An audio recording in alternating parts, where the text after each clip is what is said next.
Mga kapuso, ginugunita natin ngayon ang araw ng paggawa o Labor Day. Araw po ito ng mga masisipag at walang pagod na manggagawang tulad ninyo na nagpapakahirap para itaguyod ang inyong mga pamilya. Pero mga kapuso, naming mga obrero, alam niyo po bang ang inyong mga karapatan pagdating sa sahod, kaligtasan at iba pa? Yan ang pag-uusapan natin ngayong umaga kasama ang ating kapuso sa batas, Attorney Gabby Concepcion. Good morning, Attorney. Good morning din sa iyo, Karat. Happy Labor Day. Happy Labor Day at isang crash course sa labor law tayo today. Yun nga na, I understand, tinuturi ng isang semester. Actually, dalawa. Labor 1 and Labor 2, di ba? Dalawang semester sa College of Law. Pero ngayon, try nating paikliin. Ano po ba, Attorney, ang mga basic na karapatan ng isang manggagawa? Well, of course, kailangan lang natin intindihan na sa ilalim po ng Constitution natin, talagang kinikilala, first of all, yung mga karapatan ng manggagawa. At take note, hindi lamang ng mga empleyado, kundi lahat ng manggagawa in general. So, sa ilalim po ng Declaration of Principles ng Constitution natin, halimbawa, talagang nakasaad ang basehan na kung bakit kinikilala ang kahalagaan ng labor force natin.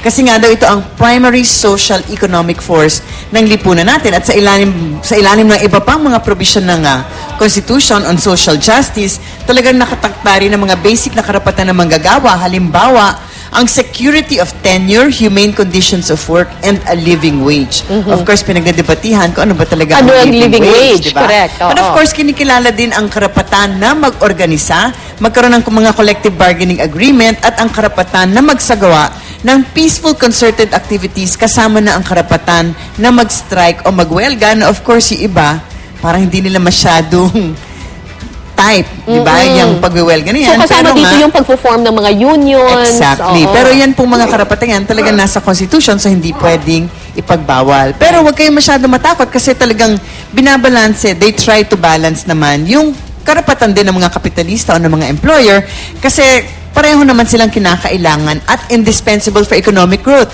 Kaya lang kinikilala din talaga ng batas na at a disadvantage sa mga magagawa natin kasi nga madalas kakapit sa patilim dahil sa matinding pangangailangan. So binibigyan lamang ng batas sa manggagawa ng proteksyon para naman hindi sila masyado maging ape o exploited ng mga nagmamay-ari ng kapital. At ito hindi lang para sa mga employees.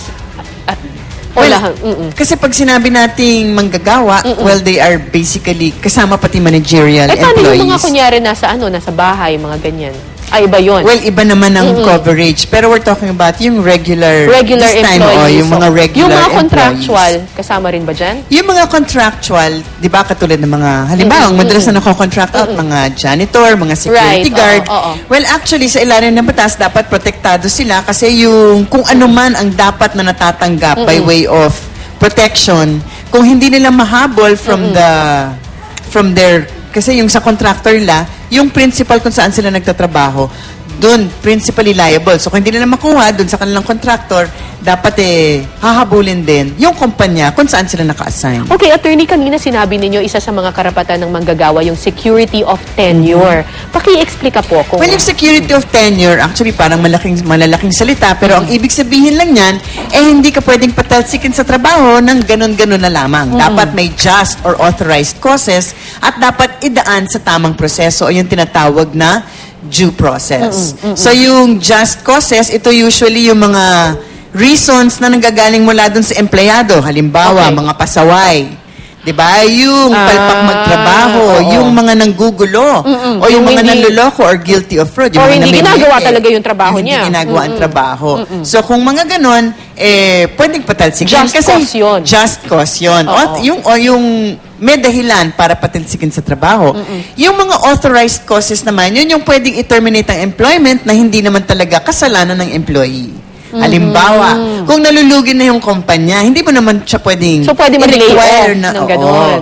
O yung introduction ng labor-saving devices, syempre, nagkaroon ng mga computer, kumunti na ang pangangailangan for a lot of employees at ito ay isang authorized cause na pwedeng paalisin, di ba? Pero siguro naman may time, may period. Oo, at saka... Bibigyan ka naman ng period, hindi naman yung tatanggalin ka na lang kaagad. At saka kailangan din dumaan sa Department of Labor para sigurado na hindi ito isang way para ma-circumvent yung karapatan ng mga manggagawa. And always, at dito madalas pumapalpak ang mga employer, kahit na may dahilan pa, meron due process. Ibig sabihin, may two-notice rule. Dapat sasabihin mo muna, ito, gusto namin ikaw patalsikin, bibigyan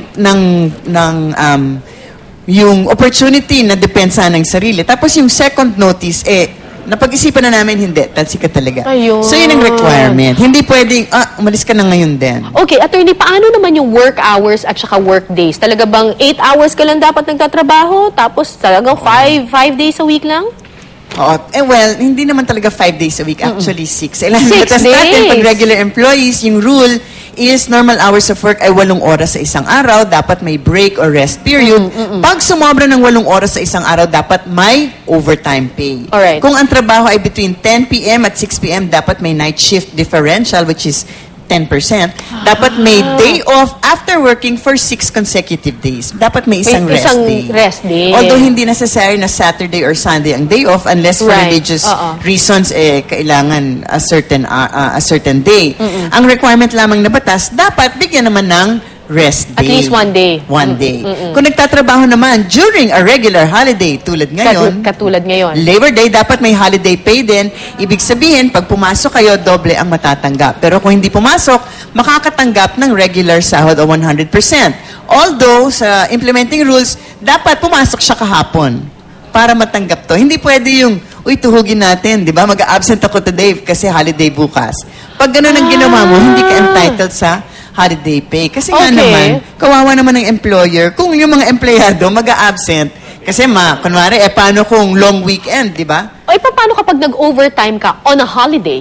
Meron pa rin premium, pag nag-overtime ka, meron pa rin 30% premium pay ng regular rate mo. So pag pinagtrabaho ngayon, and of course, mas makakaramdam lang nito yung mga monthly paid workers. Right. Kasi yung iba na kung daily paid workers sila, hindi nila mararamdaman kung no work, no pay ang basis ng kanilang trabaho. Naku, siksik na impormasyong legal na naman ang ating natutunan, mga kapuso. Salamat po, Attorney Gabby Concepcion. Maraming salamat din. At mabuhay ang mga manggagawang Pilipino. Happy Labor Day, everyone!